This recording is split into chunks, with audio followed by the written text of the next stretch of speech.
welcome to a special edition of Crawford County Outdoors. I'm Dwayne Kohler, and you can probably tell from the picture we're at the Ernst Trail today. There's a bunch of new things going on, and there's a bunch of history we want to go over too. But let's first meet Dick Eglinton from the Ernst Trail board, right? Yeah. Yeah. Ed Easley also. Yes.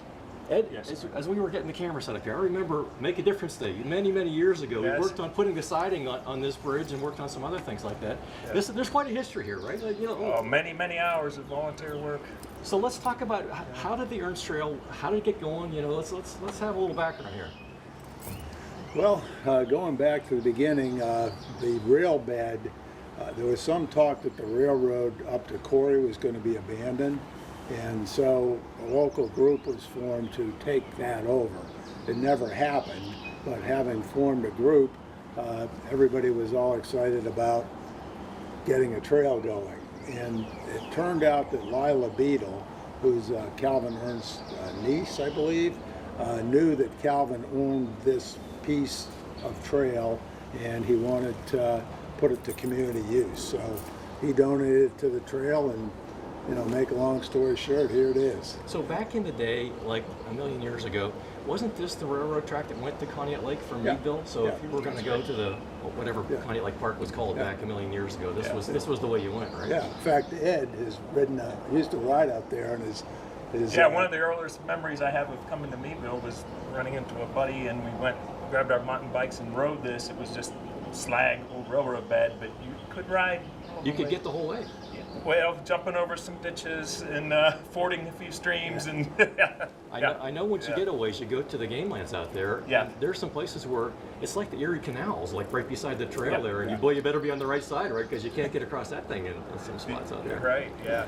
So this bridge, this is kind of like the iconic symbol of the Ernst Trail. Can you talk about that a little bit?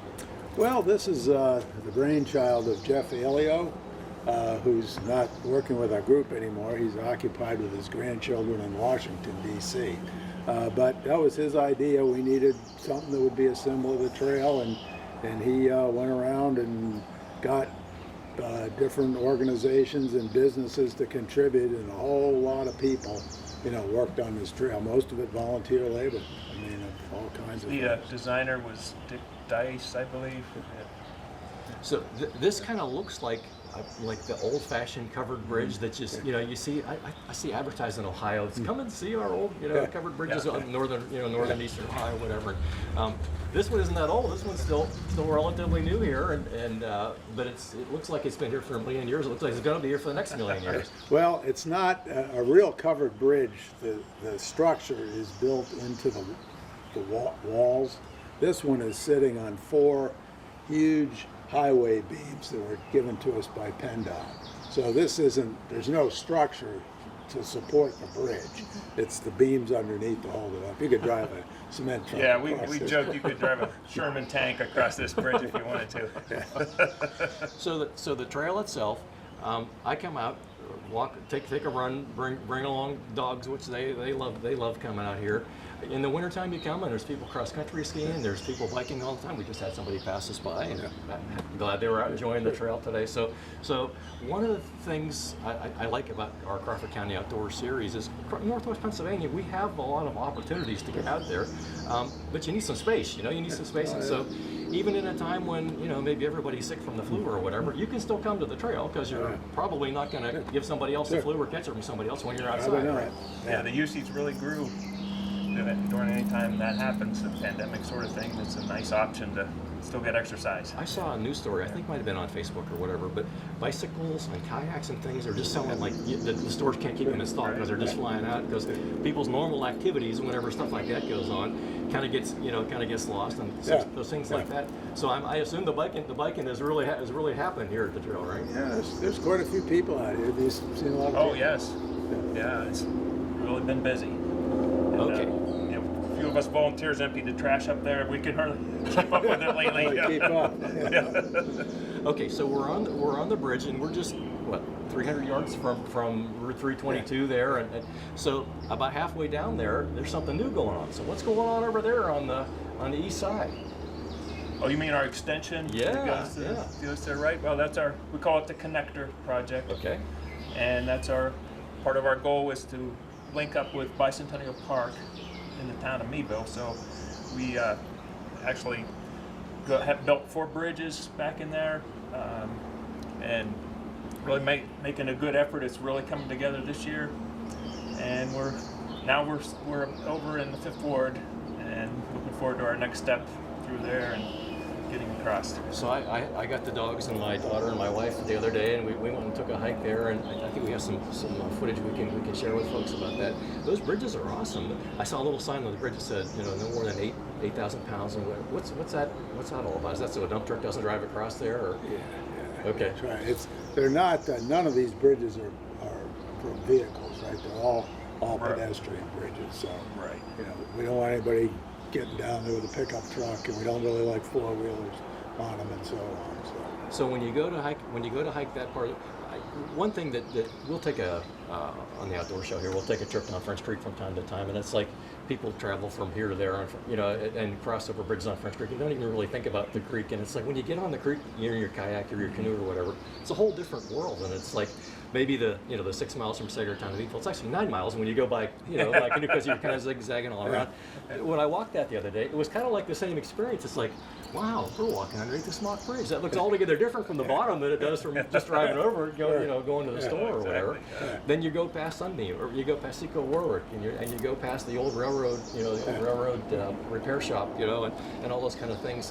So to me, it's actually worth doing that, because you get a whole different perspective on, like I said, people probably go across that bridge. Everybody who lives in the Meadville area probably goes across that bridge multiple times a week, and it's a whole different way of looking at things. And you kind of go now from the Park Ave Plaza end of the bridge, pretty much the entire length of the bridge, you go under it, and then you're like, following it down the whole side there. And it's pretty interesting topic. That's a long bridge too, by the way. Yeah. Yeah, seeing it from the bottom, you can really see how long it is. So now, is there major equipment here that's kind of making the trail there? The trail itself, I think we're in the trail beds. If you go hike that now, just got to be cautious, because it's still under construction. So Exactly. be careful, don't twist your ankle on a rock or It's whatever. pretty good now. I rode my bike last night I live in north side of Vernon Township. Rode my bike down, and you can pick up the trail at Mary Gable Park. And I rode all the way down, came out here, down here, and all the way down to Bailey Road. So it's not bad. We've got 3 layers of rock, a big layer, intermediate fill layer. Those kind of big chunks of rock. Yeah. That's the base level. Yeah. And then a fill layer, and the fill layer's on it, and it's actually pretty good now. And that was just finished here a couple of weeks ago. So I think it's pretty good for walking, and certainly for riding a bike with slightly bigger tires. So you can do it pretty easily. Ultimately, our plan is to get some of the very fine limestone that really makes a nice uniform surface. But we do what we can as we can do it. Sure. So do you explain about our grant, what we're going to do with our grant here, Ed? Right. Well, the current grant is covering, they're finishing the trail, and there's some irrigation ditches that are needed on the side drainage ditches. But then we've applied for another one. Hopefully our scheme will be next year that if we get some more grant money, we can put that fine limestone top. But if you've seen it, if you've been on like Allegheny Passage Trail, see what a nice surface. You can almost ride a road bike on those. Okay. But this, as Dick said, this is a very nice surface too. So one of the things that's kind of fun about that surface is you can sort of you ought to feel like you're hiking on a trail rather than on a paved on a paved spot or whatever. And you'll be okay for bikes down the road. And you have that, like you said, nice limestone surface down there. But that does feel more like a hike in the woods. Sure. And then it's kind of funny. Then you come to the back of the dog food plant, and it's like you can see all their equipment parked there. So the park that you mentioned at the other end, what's the story with that one? I'm not familiar with the history of it, but it's called Mary Gable Park, and a big field there. There's a little boat launch there, and our trail comes down at the end of is that Hope Street? The bridge is on Henderson Avenue, and then I think it's either Hope or Shippen. Shippen Street comes down Shippen Street, and you can go right onto the trail. It comes around Mary Gable Park and then comes on down this way. So when I was walking it with my wife and with daughter and dogs the other day, there was a coolest rainbow sunbow. I mean, it wasn't raining, but there was a circular rainbow around the sun. It was just, I don't. Someone was telling me, hey, I guess it's like if there's a dust in the air or whatever, that happens from time to time. But I think we might have some pictures of that, so hopefully we can share those with folks. But that was really cool, and we saw it in that little park area that you're mentioning there. Yeah. So if you were to come from that end, can you park there and kind of walk from there? There's a little room to park there, and hopefully we can put in a parking area down there. But right now, Smucker's is taking over the road right there. So, but you'll still be able to come down Shipping Street and go right onto the trail there. So down the road there, you'll be able to get to Bicentennial Park. What's the route that's going to get you to Bicentennial Park? That's what we're working on. Okay. Yeah. In fact, we're meeting the folks at Vernon Township have always been very helpful, and we're planning to meet with them and talk about pathway signage. It looks like we'll have to go through the streets. We can't really. So you go past the boot box? Maybe behind. Maybe behind the boot box. Yeah, Okay. yeah, Okay. yeah. Would you go across the Kirktown Bridge there, the blue painted bridge? Is that how you get across the river? Mercer Street. Mercer Street Bridge. It looks that way. Yeah. Okay. Okay. And then on the other side of that, then would you go right down the creek, down the edge of the creek to get down to the Bicentennial Park? That's what the pipe dream is Yeah. that someday Okay. but there's you'd have to cross the creek, Mill Run that comes through town, so you'd have to have a bridge over that. But for now, we cross the road in front of the old Seco Warwick and pick up. There's a access road that goes off to the north there. Okay. And we can take that over, and that runs into what the end of Poplar Street, and then turn Okay. left, and that would Okay. get you over to Bicentennial Park. So that's doable. We just gotta get the signage together, find out what the rules are, right, Ed, and Yes. Yeah. Well, so go check it out. That's a blast. Walking over there, I know my family now. This is going to be a regular thing. They really like that part of that new part of the trail, and they're going to want to use that a lot. So, what about the other end now? From the time I we could talked- mention one thing over Okay, here. This you're going through basically what is a swamp to most of us, and there's just a whole bunch of interesting stuff there. I could mention one thing. There's a Shingle Oak there. Okay. And a shingle, that was pointed out to us by Scott Wissinger, deceased former board member. But there's a shingle oak there, a couple of them. And shingle oak are usually in the vicinity of Native American encampments. Oh wow. And they're not native to here. And the reason that the archaeologists and whatnot believe that is that the Native Americans brought shingle oak acorns north with them. And when they camped out, some of them got spilled and the trees grew. So usually when you have a shingle oak, which we have over there, you have a... Now, was a shingle oak, is that like the red oak leaves with a pointy? Well, it actually looks more like a black gum leaf or northern tupelo. It's not serrated the way an oak So leaf it's kind of like a real wide. Yeah, it's about larger. like that, but it's shiny. It's Okay. shiny. Okay. I'll have to make a point to look for that. Yeah, yeah. Okay. So anyway, we there's really a lot. embrace nature here because Sure, you absolutely. see things. There have been beavers, and at one point we thought, maybe we should do something about the beavers. But then we noticed people commenting on them all the time. Hey, I saw the beaver. And there's turtles that come out and sit. So we were like, looks fine. It's not really hurting anything. They can.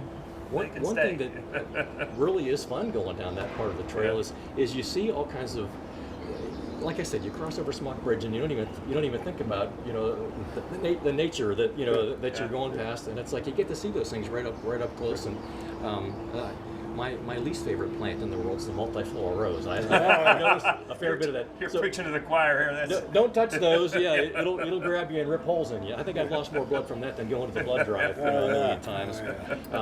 But all the different kind of trees and the ones that are right, I'm looking out here and I see a sycamore tree right there.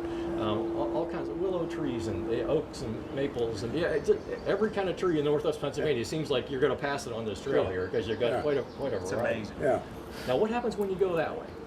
When you go towards Conneaut Lake? From the time we had our first, I'm thinking it was 12 years ago when we had our first outdoor show here and we walked part of the trail, and nothing was happening on Bailey Road connection over there. So what's happened with that? Well, we've made a gravel trail that comes near Summerod and crosses 19. You have to go through a little trailer court there, but then you can continue on, and it the trailhead is on Bailey Road. Okay. So if you were to start a run or a bike ride or whatever right here from this end, and you went all the way there and back, how far would that be? That's like 7 miles maybe, or 6? Probably a little less than 8. No, we think it's 5.5 to the end here, and then about 1.9 onto Bailey Road. So we've got a little, maybe a little less than 7, 8 miles. And then the new part that's going over towards Kirktown, that's a mile or so? Yeah. Roughly, yeah. Right. So when it's all done, way down the road now, it's gonna be a pretty good distance there. Well, yeah, and I mean, we hope our ultimate goal is get to Conneaut Lake, and that's something we established 25 years ago. So we're hoping as we get this completed to move that direction. There's also a company on the north end of town that is anxious to connect to the trail, so their employees can get out to the old Avtex plant. So there's still places to go in that direction and all the way to Conneaut Lake in that direction. I remember hearing about an effort to make trails clear across north to south, clear across the entire state, right? Sure. Now this isn't specifically part of that project, right? Well, unfortunately, I mean, the main effort around here is the lake to the sea, to be able to start at Lake Erie and go down to Pittsburgh, get the Gap Trail or whatever, and then that goes all the way to, Washington, D.C., I guess. That trail goes through Spartansburg and then on down to Titusville, picks up the Titusville Trail. And so that's where all the money goes over there.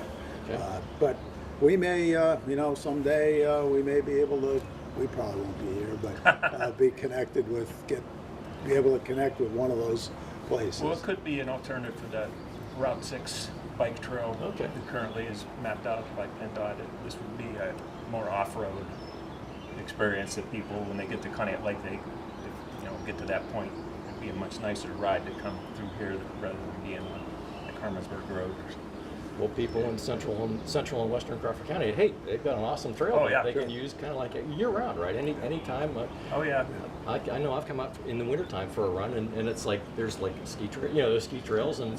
We made that effort, an experiment with that, and it worked out well. We plowed half the trail and left the other part for cross-country skiing, but requires snow first of all, and it requires some volunteers to do that plowing. We'd always be interested in anybody who wanted to volunteer to plow half the trail. That was my next question to you. So maybe I love this idea. Maybe I have a checkbook at my house, and I might want to contribute. Or maybe I got some time on my hands, and I might want to come out. What would I do? How would I get going? Well, go to our website, I guess. Website, or on Facebook.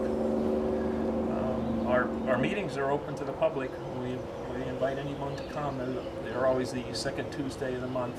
Okay. And the hospital was generous enough to offer us a meeting room in the foundation house there. Of course, that's kind of on hold now, but we'll have a meeting place, and it's we put it in the Tuesday of the month in the evening. Is that 7 o'clock? 7 o'clock. Okay. Yes. Okay. So if somebody wanted to contribute, they can do that.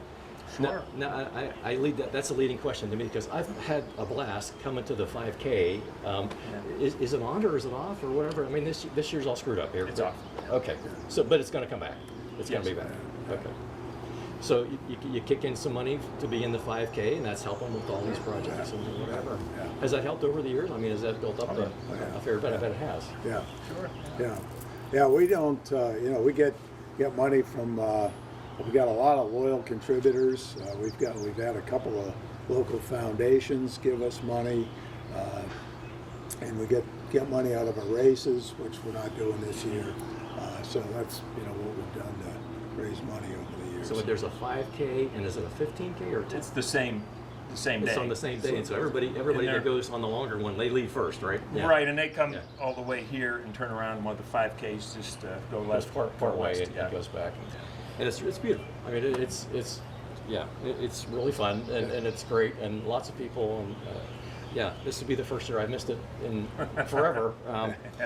For a long time, it was down at Diamond Park, and then it moved out here at some point. Yeah, traditionally we've had 2 races. We had the Memorial Day race at Diamond Park, and then we had this one. I don't know how many years we've had this. I think in '09, I think we 09. started This was to the Trailblazer. specifically to honor Tom McNally, one of our founding members. So that's how we got the name Trailblazer. He got his There's memorial his right over there. That's beautiful. Yes, that's beautiful. Yeah. So Well, guys, thanks for what you're doing. Sure. This is awesome. Folks, get out here and try out the trail. We owe a lot to a lot of people, particularly our landowners who've given us easements here, and untold numbers of volunteers, people, organizations, businesses that have helped with this project. So it's not just us; it's a whole lot of folks that have helped out. So more people can jump in if they want to. Absolutely. very appreciative of all the help we've gotten. Well, thank you guys. Thank you very much for being with us on Crawford County Outdoors. Okay, Chef Lisa's working on a project, so we're going to jump into that next.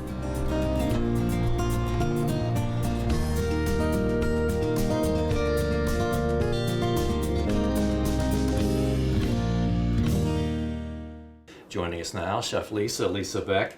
So Lisa, one of the coolest things about Crawford County that I don't know that us longtime residents don't even think about is we have so many cool outside things to do around here. Very true. Taking a hike on the Ernst Trail, and now a new branch of the Ernst Trail where you can go and see stuff that, it's like how many times a day do we drive across the Smock Bridge, And Right. now you can walk underneath the Smock Bridge. That's true. On That's the trail true. and see, it's great. It's great. We love it there as well. So I'm looking forward to seeing the new part. I think it's under construction right now, and it's going to be ready to roll. You can go and walk on it. Now, just be cautious because there's some, it's Right. a few ruts here and there, but that's super. Going to come right into town, and you'll be able to connect to the Bicentennial Park Oh, eventually. wow. So, well, let me yeah. ask this. Will it be paved eventually, or are they going to keep it the way it is? They're going to use the little mini crushed up gravel on that part Okay. because there's several bridges between that cross over little inlets going down into Okay. French Creek. So they couldn't get a dump truck, a paving machine in Sure. there with the smaller bridges. Sure. That's good So, to know. But it's going to be perfect for biking, perfect for hiking, perfect for taking the dog on a walk. And Nice. So Looking forward to it. Awesome. Yes. Awesome. Great. So what did you have in mind for today? Oh, well, I'm going to kind of relate it to, you're out on the Ernst Trail, you're either biking, riding, I've seen people rollerblading, and Cross country cross-country skiing. I've done that out there, maybe snowshoeing, you never know. You might see a deer, so why not use some of the venison in the freezer? Heck yeah. Okay, so Yeah. what I'm going to do today is I'm going to make some bourbon bacon deer meatballs. And they're really good. So, and it's a pretty, as always, I try to say it's a pretty easy recipe. So, let's get started. Yeah. All right, Yeah. so I have a pound of deer burger. Okay. So we're gonna put that in here. We're gonna get messy, so. Okay, I did wash my hands. So did I, so Okay, we're ready okay. for that. Okay, so we're gonna put that in there. It's a pound of deer burger. And what I did earlier is I took 6 pieces of bacon and half of an onion, chopped it up, put them in the food processor and got it nice and fine. Okay. We're gonna add that to this. Can you smell that? It does smell like bacon. It smells, I like that. yeah. Oh, yeah. And okay. it's great. So we're gonna put that in there. We're gonna add to that a half a cup of breadcrumbs. Okay. Okay. And I think you probably should use plain, but I had Italian style, so does it matter? Probably not. Fresh from the garden parsley, Nice, about 2 nice. tablespoons. Okay. And a half a teaspoon of salt and a half a teaspoon of chili powder. Ah, okay. A little bit of zip. Yep. Okay. And I'm gonna take my rings off just because we're gonna add an egg to it as well. We're gonna turn this up. We're gonna add a little, let's see, make sure it doesn't sizzle. Okay, we're gonna add a little vegetable oil because we're gonna cook them in that. So we'll let that sit there for a second. And get that egg in there. And here I go. I know. Manual dexterity. That's right. Okay. So we're gonna get a little messy. These smell so good, and it's the bacon. I mean, anything you make with bacon. I mean, bacon is amazing. 3 names here in the head of this: venison, bacon, and bourbon. Everyone's going to be, that sounds interesting here. And Yeah. and I took these to a party as an appetizer, and they were gone in about 5 minutes. So If that tells you anything about how they're going to be. You So it don't, was just a good idea. It was everyone liked it too. Everyone. Okay. Yeah, they were good. They were really good. And you know, when you make a bourbon sauce, the alcohol cooks out, so you don't have to worry about that. But these make a really nice party appetizer. And There is a very positive, distinct flavor about bourbon that goes. Yeah. right. So I think we could probably just start putting them in there as we make them. You think? Sure. Okay. Do you want to take the lid off? Yeah. And we got to Can make I them. help? Yeah, absolutely. So how big do you make them? I make them about. Like a golf ball size? Yeah, I think that would be good. Can I just roll it like that? Is that an Yeah. okay way to do it? That's perfect. And we'll just set them in there. Okay, that's kind of a big golf ball. Okay. That's okay. And then they'll just start to cook up. You don't want to overmix these. I learned a lesson. Years ago, you know, I thought you needed to really mix things up like meatloaves, and you don't overmix it. They taste differently. They cook up differently. So you want to be careful not to overmix. Good job, Dwayne. Well, you got me excited when you mentioned venison and bacon and bourbon. You got me excited. So How can you not? how can I not be interested That's here? right. Making a little mess. And you're going to get about 20, 24, depending on the size. If you make them smaller, you're going to get probably more like 24. And you can. I mean, you can make them cocktail size. We're making them a little bigger, but doesn't matter. However you want to do it. Just make sure that's mixed up in there. This is kind of fun. Yeah, it is. And they'll cook up right as we make them, so shouldn't take long. Once you brown them on all sides, which is going to take about 8 to 10 minutes.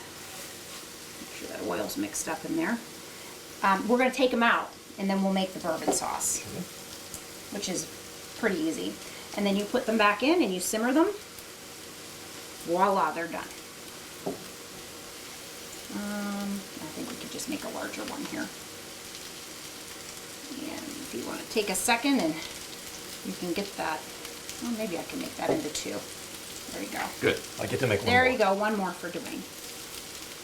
And I'm going to put this in the sink, wash my hands up. Start There we go. turning those around.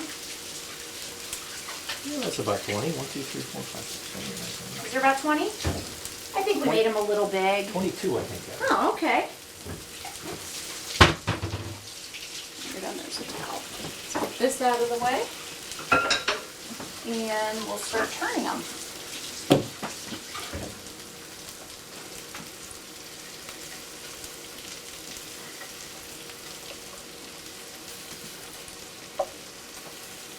Could you, if you wanted to, could you use those in, with the pasta or something else? You could. But they're going to be like a real popular appetizer. They are. They're real popular. They smell great. We always say it. I say it every time. Too bad we don't have smell-o-vision. Because our audience would like this. Notice the left-handed I see tongs. that. I see that. They're working really well Yes. today. Yeah. Okay, so they're browning up nice. So what we'll do, like I said, we'll take them out here in a few minutes. We'll take a half a cup of water. We'll take a cup of barbecue sauce. You can use any kind. This is Sweet Baby Ray's, so that's just what I use. And then we're going to put 3 tablespoons of bourbon in, and it doesn't matter what kind you use, just 3 tablespoons. And then we'll simmer these until they're done. Pretty simple. They brown up really nice. Get them on all sides. We got a call the other day from an extended family member. Do we want to share a cow? Oh, And it's like, well, gee, we've been having so many fun things with venison. I know. I don't know if we need a cow anymore. Right, right. I noticed at the store the prices of beef have gone crazy lately. Yeah, yeah. I prefer the venison. My So- family prefers the venison. Mine too. Yeah. Mine too. It's not something that they would prefer for just like a hamburger per se, but any kind of recipe like this where you're adding something, that would be their preference. But it's just, it needs something to bind it, you know, because it falls apart so easily. So for a hamburger, it's a little hard to make. But when you're adding an egg, which is a great binder, you're adding some breadcrumbs, you know, Or some bacon. or some sticky bacon that I chopped up with onions in a food processor, which made my kitchen smell phenomenal.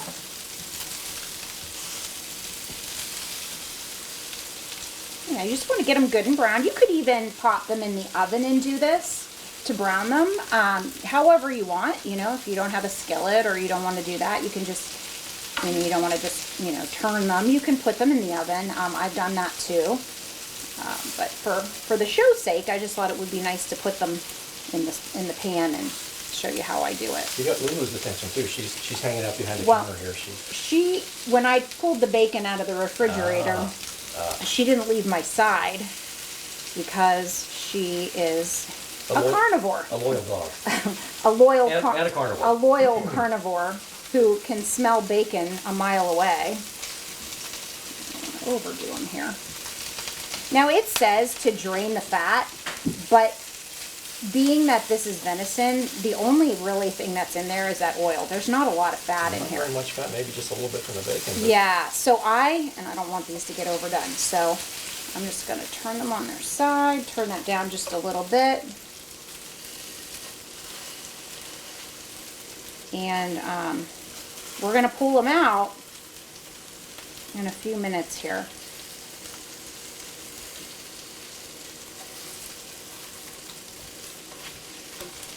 Actually, now I can use a spoon because they're turning nice. I think I miscounted. I think there's 21, not 22. Okay. You didn't slip one to Lou. 21, I think. Okay.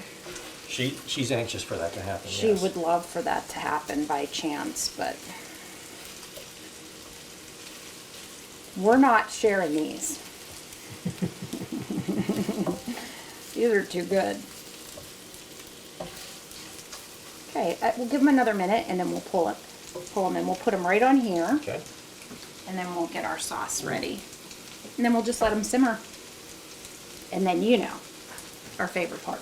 The best part of the show. The best part of the show. I told you this before, I think.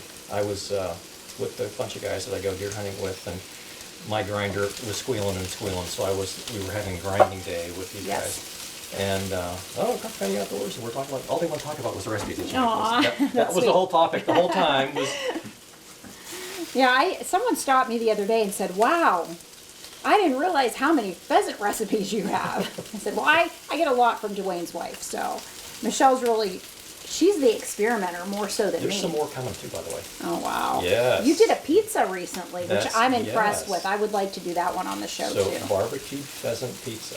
Yeah, Yes. that so looks that might beautiful. come down the road here not too long from now. And my goal is the boys got me a rabbit.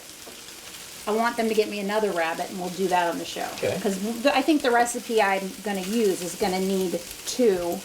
So we'll do rabbit as well, which is another thing you see on the Ernst Trail. Lots of rabbits. Person we talked to today said, hey, there's a snake down the trail. Oh yeah, there's a lot of snakes. They like to come out on the warm I guess they like to lay on the blacktop and Yeah. yeah. warm up.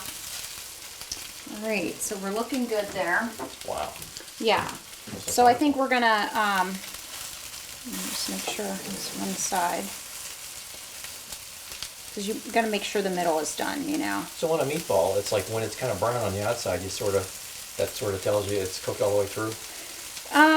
Yes and no. I mean, If you had the pan too hot and it's just got brown or cooked on the outside, then Right. it's probably not. Right. It's probably not cooked all the way through. you want to make sure that you get the inside cooked. But we are gonna simmer them for about 10-15 minutes. Okay. So they are gonna have more time to cook. But yeah, you don't want to cook them too quickly because they're gonna So burn you on don't the want to outside. char it on the outside. No, I would not recommend that. That's not going to be a good tasting meatball. Okay, I'm going to turn that down. And see, I really don't need to drain anything off of here. I think any of that fat that's in there would be tasteful, you know, really tasty. And we would just add the other ingredients to it. So I've turned it down because I don't want it to go crazy when I That's a little bigger one there. I don't want it to go crazy when I put it in there. So I'm letting this cool just for a second. You see, they're not real greasy, and I like that. No, not at all. All right. So I'm going to add the ingredients to this, mix it, and then we'll put it in there. Just because. So it's 3 tablespoons of bourbon, and that's going to cook out, so you don't have to worry.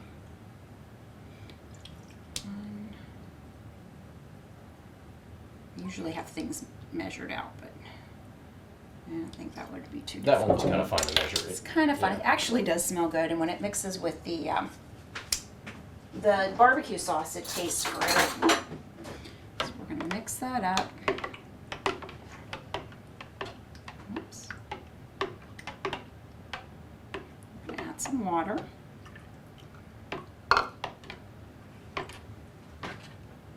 Well, Crawford County is definitely one of those good places to go and find a deer.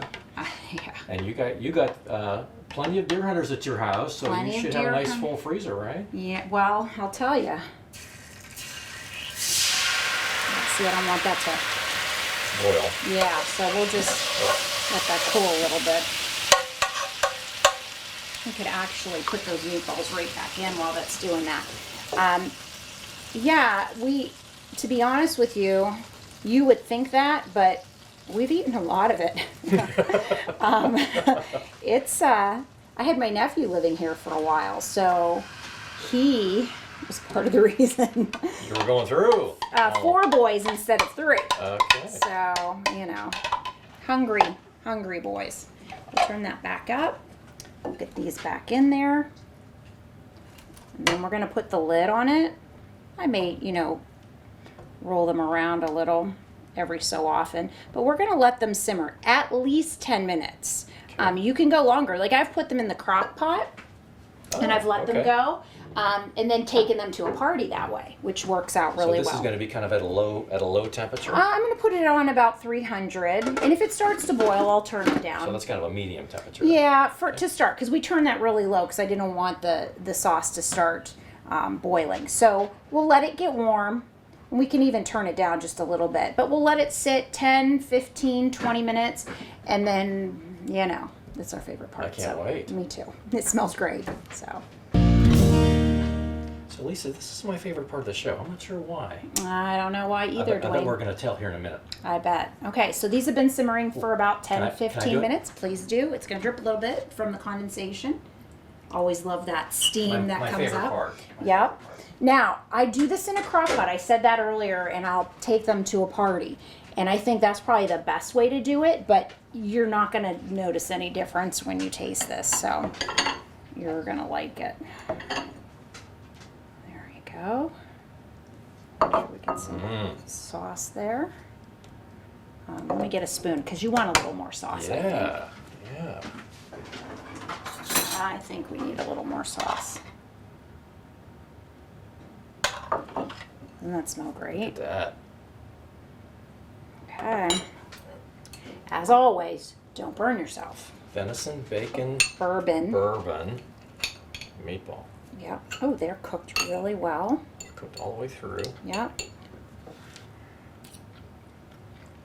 Oh, that is awesome. Wow. Yeah. That's good. That's, Holy mackerel. that's really good. I think this is going to start to roll my house too.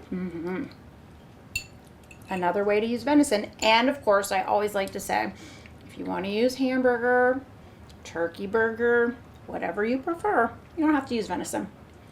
But use venison. But we use venison. Yeah. That's what we prefer. Well, Lisa, that's wonderful. Thank you for the great recipe as always. You're welcome. Thank you to the folks at home for joining us in Crawford County Outdoors today, and we will talk to you next time. And I'm finishing my venison I'm having bourbon more. bacon meatball. I'm having more.